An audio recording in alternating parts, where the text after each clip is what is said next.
Peace for the Troubled Heart by Herman Hoeksema. How many are the days of thy servant? When wilt thou execute judgment on them that persecute me? Psalm 119 and verse 84. Chapter 14. How long, Lord? Part 1. How long, Lord? How many are the days of thy servant?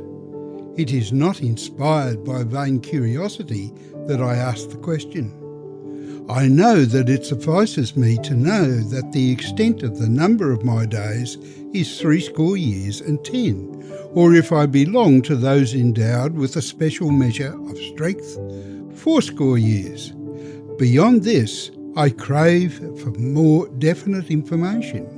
It is well that thou hidst from me the immediate as well as the more distant future and the condition of the way I will be called to travel. For I am persuaded that thy way, Lord, is wisdom and goodness. Neither is the question intended as a hopeless complaint that life is all too brief.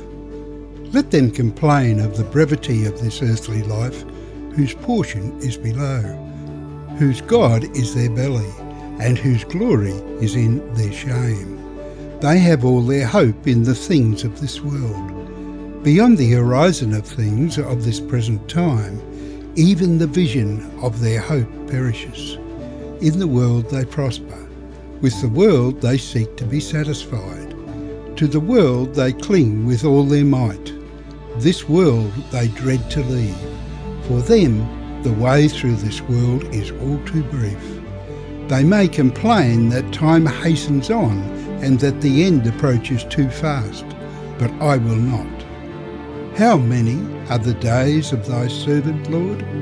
This is a question of longing, of the holy impatience that characterises the attitude of all the saints in the world, of the Church, the bride of Christ, are looking for the end, are waiting for the adoption, to wit the redemption of the body, for their final and public justification and the manifestation of the righteousness of their God, are waiting with patience, the respect in the way they must travel and the battle they must fight, the reproach they must bear and the killing they must endure all the day long, yet awaiting with a holy impatience with regard to the glory that shall be revealed to them.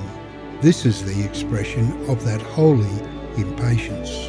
Do not the saints always utter this question of yearning? My soul thirsts for God and the living God. Then shall I come and appear before God. How long, Lord, wilt thou hide thyself forever? Lord, how long will the wicked triumph? How long will they utter and speak hard things? How long will all the workers of iniquity boast themselves? How long, O Lord, holy and true, dost thou not judge and avenge our blood on those who dwell on the earth? Do not the Spirit and the bride always say, Come? Do not the saints have the promise, even though the time seems long, that God will quickly avenge the elect who cry unto them day and night? How long then, O Lord? How many are the days of thy servant? For the end of my days I long. For the end as such do I look with earnest expectation. For that end is death, the dissolution of the earthly house of this thy tabernacle, the end of all thy earthly life and earthly existence and earthly relationships. I do not desire to be unclothed, but the clothed upon. But the end brings victory, life and glory. Do not the saints always utter this question of yearning? My soul thirsts for God, for the living God. Then shall I come and appear before God. How long, Lord, wilt thou hide thyself forever? Lord, how long will the wicked triumph? How long will they utter and speak hard things? How long will all the workers of iniquity boast themselves? How long, O Lord, holy and true, dost thou not judge and avenge our blood on those who dwell on the earth? Do not the Spirit and the bride always say, "Come"?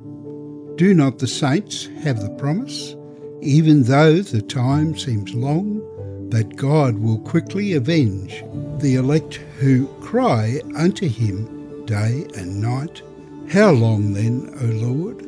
How many are the days of thy servant? For the end of my days I long. Not for the end as such do I look with earnest expectation, for that end is death, and the dissolution of the earthly house of this thy tabernacle. The end of all my earthly life, and earthly existence, and earthly relationship, I do not desire to be unclothed, but clothed upon. But the end brings victory, life, and glory. The end of my days on the earth, although it is the end of much in this earthly house that is dear to me, is also the liberation from all that is a cause of grief to the inward man.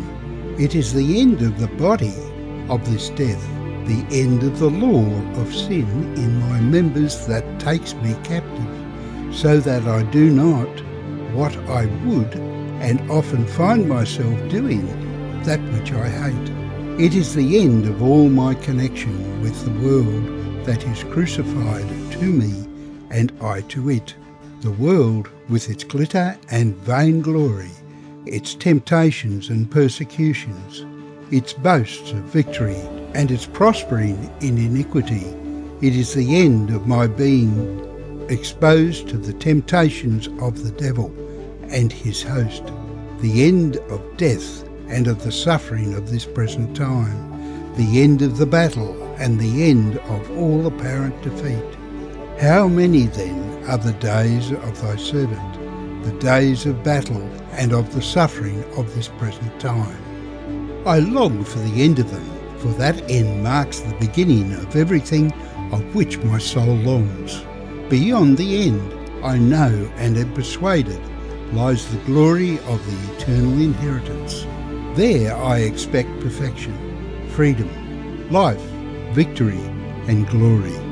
There I know that I will be in God's tabernacle and see him face to face, as here I cannot see him. There I will respond with my own being, body and soul, mind and will, heart and all my desires, eye and ear, mouth, hand, foot, and all my members eternally, perfectly, in a heavenly fashion, and on a heavenly plane, to that perfect vision of God.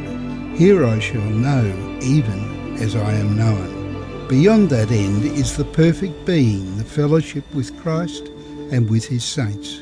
There is the incorruptible and defillable inheritance that fades not away. There I expect the new heavens and the new earth in which righteousness shall dwell.